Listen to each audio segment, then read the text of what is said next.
tipe soalnya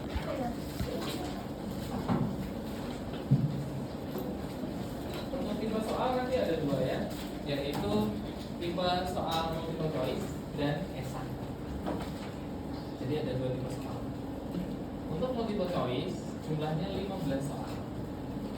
ABCN 15 soal. Jadi ABCN itu ada faktor belajar dan ada faktor luck, kan gitu ya. Kalau misal terpaksa tidak belajar dan tidak tahu jawaban, bisa mengandalkan insting ya. Kan ada 20% benar. Intinya ada 15 soal MCQ dan ada 5 soal esai. Ada 5 soal esai. Soalnya meliputi apa aja, mulai dari slide biosensor, gitu ya. Silahkan dipelajari konsep dasar tentang biosensor, bagian dari biosensor. Kan ada beberapa bagian ya. Mulai dari analit, terus apa lagi? Elemen biorekognisi dan seterusnya ya. Kemudian silakan dipelajari untuk biosensor elektrokimia ya. Peranan bagian penting dari sensor elektrokimia. Oke. Terus intinya yang ada di sana silakan dipelajari di situ. Kemudian untuk soal esai ini ada soal perhitungan. Ada soal perhitungan, silakan membawa kalkulator. Boleh bawa kalkulator. Hanya kalkulator saja, sifatnya close book ya, bukan open book. Oke. Kemudian selain kalkulator, silakan membawa juga penggaris. Buat apa?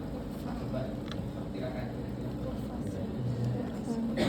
Buat penggaris, benar mas? Penggaris. Intinya kalkulator ya. Kemudian untuk soal esai itu ada beberapa soal yang diambilkan dari presentasi kita, ya. Khususnya tentang IR ya. Nah kan ada 5 paper IR nih. Terus dari paper yang mana Pak yang diambilkan soalnya dari paper ini? Jadi pas banget presenter terakhir mempresentasikan dia. Jadi paper IR yang di sebelah kiri. Kelompok sama gitu, kelompok terus. Nah ini silahkan dipelajari. Jadi cukup di sini saja belajarnya untuk paper ya, tidak perlu semua. Oke. Kecuali kalian memang senang belajar, Pak saya mau belajar semuanya ya. Oke. Ya. Untuk soal esai, sebagian besar soalnya tentang biosensor. Ya, sebagian besar soalnya tentang biosensor. Silahkan dipelajari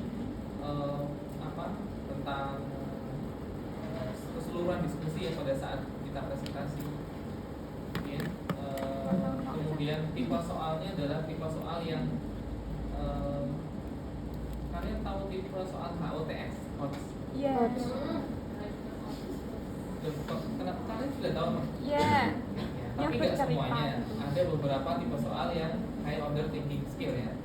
Jadi sifatnya analisis dan seterusnya. Oke. Saya itu sih. Ya, di sini siapa lagi yang ingin kalian tahu? Soalnya nomor 1 apa? Boleh kok ya, ini 3 itu soalnya. Oke, saya kasih contoh satu soal saja ya. Kenapa? Yang hot. Semuanya?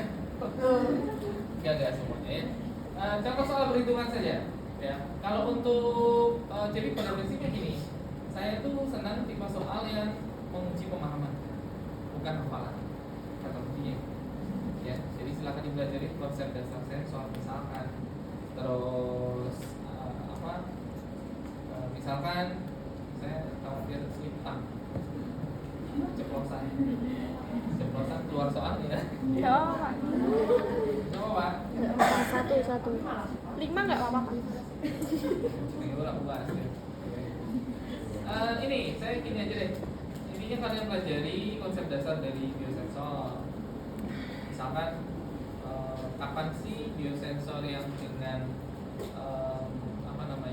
molekul biorekognisi enzim itu digunakan, kapan aptamer digunakan, gitu ya. Kapan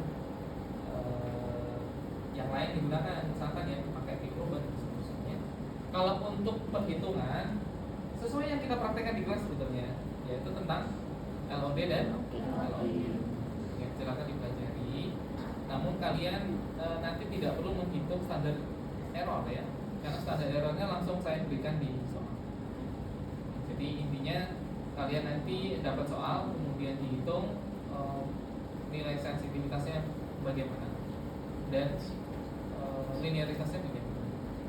Kalian harus menggunakan kalkulator. Ya. Nah, untuk penggaris untuk apa? Coba dikorelasikan sendiri. Ya. Sudah, saya kira itu aja untuk apa namanya? Untuk materi atau kisi-kisi dari UAS. Karena kan saya hanya punya satu slide kalau nggak salah. Yeah. Kan gampang berarti belajarnya kan lebih mudah. Yang punya catatan